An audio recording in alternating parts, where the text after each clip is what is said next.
제가 생각을 좀 해봤습니다. 장기 투자, 저 같은 경우는 장기 투자를 좀 오래 하잖아요. 네. 장기 투자했을 때 사실 우리에게 남는 게 무엇이 있을까? 그리고 장기 투자를 잘하는 방법이 무엇이 있을까라는 거를 좀 생각을 해봤는데, 기간 동안 이제 그 장기 투자를 했을 때 이 올라가는 이 차트가 뭘까요? 올라가는 차트, 우상향 차트? 그쵸. 이걸 보면서 우리가 느낄 수 있는 게 뭘까요? 사실 돈이 늘어나는 것도 중요한데 돈은 아니고요. 사실 우리가 아무도 모르는 사이에 우리에게 살며시 와 있는 것들이 있습니다. 어떤 거요? 사실 우리가 장기 투자를 하면서 또 이제 하락장도 맞아보고 또 상승장도 맞아보고 이런 경험을 통해서 우리가 아무도 모르게 우리한테 다가왔던 그 범인이 뭐냐면, 자, 이런 키워드들이거든요. 자, 우리가 평상시에 사회생활을 하면서 알고 있지 않았던 내용들인데 그냥 대충 적어봤는데, 뭐 파월이라든지 인플레이션, 튤립버블, 닷컴버블, IMF, 세금, 경제, 시간 흐름, 금리, 연준, 워렌 버핏, 손정희, 일론 머스크, 바이든, 여당, 야당, 뭐 사토시, 유대인, 로차일드, 캐시우드, 이런 사람들을 우리가 투자를 통해서 어느 순간 알게 됐잖아요. 맞아요. 그래서 우리가 이제 장기 투자를 하면서 우리에게 살며시 왔던 범인이 사실 이겁니다. 우리가 투자 종목을 선택을 하게 되면 그 기업에 대해서 우리가 공부를 하게 되죠. 그럼 산업에 대한 공부도 하게 되고 자연스럽게 나에게 맞는 세금이나 이런 것들을 또 보게 되고, 그러면서 경제 공부가 자연스럽게 되고, 경제와 또 정치를 뺄 수 없죠. 그쵸. 정치 공부도 하게 되고, 그러면서 이 역사 공부까지 하게 되거든요. 그러면 우리가 투자를 통해서 얻어갈 수 있는 것 중에 하나가 지식론이 아닌가. 지식이 늘었다? 아, 그렇죠. 네. 그래서 우리가 생각을 할 때, 야, 투자를 통해서 우리는 무조건 수익만 봐야 된다. 네. 목표를 정해주고 나는 언제까지 그 돈을 벌겠다라는 것보다, 사실 장은 항상 우상향을 했단 말이에요. 다들 아시겠지만 화폐의 가치는 지속적으로 떨어져 있고, 모든 주가는 사실 우량한 종목에 한해서 거의 코스피라든지 나스닥, S&P 같은 경우는 올라가고만 있잖아요. 그죠. 그만큼 화폐의 가치가 떨어지고 물가가 올라가고 있다라는 건데, 그런 삶에서 우리가 투자함으로써 그 원리를 우리가 배우고 있지 않는가라는 생각이 들고, 장기 투자를 했을 때 사실 우리의 지식 열차가 점점 늘어나지 않는가라는 생각이 들어요. 맞아요. 그걸 느꼈던 게 이제 단순히 이제 TV에서만 하는 정말 단순한 뉴스인데도 저 뉴스가 왜 나왔는지에 대한 내용들, 단순한 뉴스가 하나 나오더라도 그 전부터 깔려져 있었던 그런 것들을 다 알고 있으니까 확실하게 사람들이 단순히 보고 넘길 만한 그런 내용들을 확실하게 저희는 이해하고, 그리고 왜 이런 사람들이 이렇게 행동을 하는지도 알 수 있는 게 정말 중요한 것 같습니다. 자, 그래서 투자를 하면서 우리가 자연스럽게 이 장이 조정이 왔을 때는 사실 시장에 대한 분석을 좀 많이 하게 되거든요. 그렇죠. 장이 올라갔을 때는 내가 천재인 줄 알고 공부나 이런 거 잘 안 하게 돼요.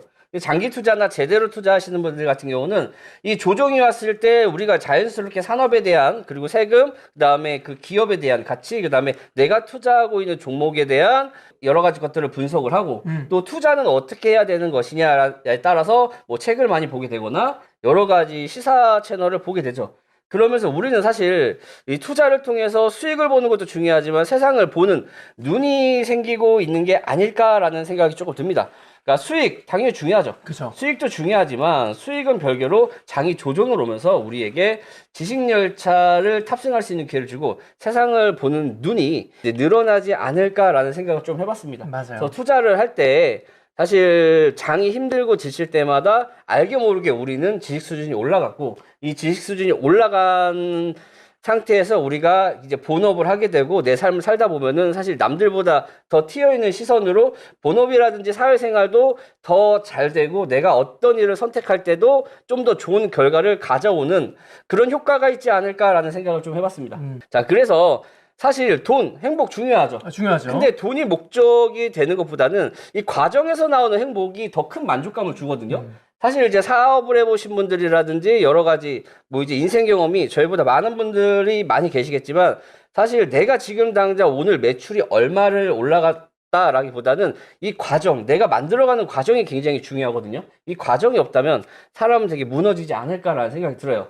그래서 우리가 장기 투자를 하면서 너무 힘들어만 하는 게 아니라, 사실 장기 투자를 하면서 조정을 받았을 때 우리는 지식이 한층 한층 올라가지 않을까. 사실 이것 또한 수익이 아닐까라는 생각을 조금 해봤습니다.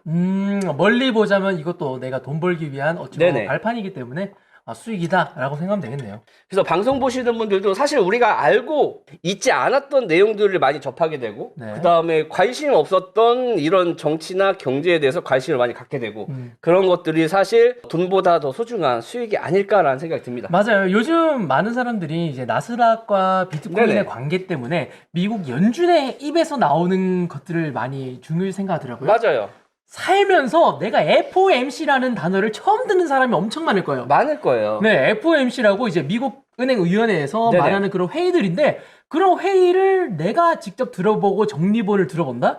살면서 원래 그런 거 경험해볼 일이 원래 없거든요. 네네. 그런 것들도 코인 투자로 인해서 다들 공부하시는 이런 모습들이 정말 많이 레벨이 높아지는 게 아닐까 싶습니다. 자, 그리고 우리가 이제 투자람으로서 뭐 단타도 중요하고 장투도 중요하지만 우리가 이거를 어떻게 접근하느냐도 굉장히 중요하거든요. 사실 갬블이라는 건 게임이잖아요. 그렇죠. 이 카지노 게임, 도박도 게임이잖아요. 그러니까 우리가 하고 있는 실존하는 게임과 이 갬블이라는 게임이 뭐가 다른지 한번 찾아보면은 확실히 다르다고 얘기를 하더라고요. 네. 심리학에서는 확실히 다르다라고 얘기하는데 어떻게 다르냐면 우리가 생각하는 그 심리학자들이 생각하는 게임과 도박은 다르다라고 얘기를 해요. 그래서 이 카지노와 우리가 좋아하는 로스트아크. 게임 그쵸.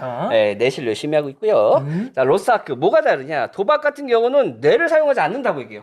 그러니까 이제 뇌파를 측정해 보면 뇌를 사용하지 않고 쾌감을 주는 중추신경만 자극을 해준다고 해요. 그래서 순간적인 자극 때문에 빠져드는데 사실 도박 같은 경우는 대부분이 규칙이 간단하죠. 그래서 뇌를 사용하지 않는다고 합니다. 그러니까 뇌동매매로 배팅! 이런 느낌으로 그냥 뇌를 안 쓰고 그냥 지르기만 하는 거네요. 맞아요. 근데 게임 같은 경우는 두뇌 회전을 굉장히 많이 합니다. 네. 하지만 이제 중추 이 보상을 담당하는 중추신경이 이게 반짝반짝하는 게 좀 낮대요. 네.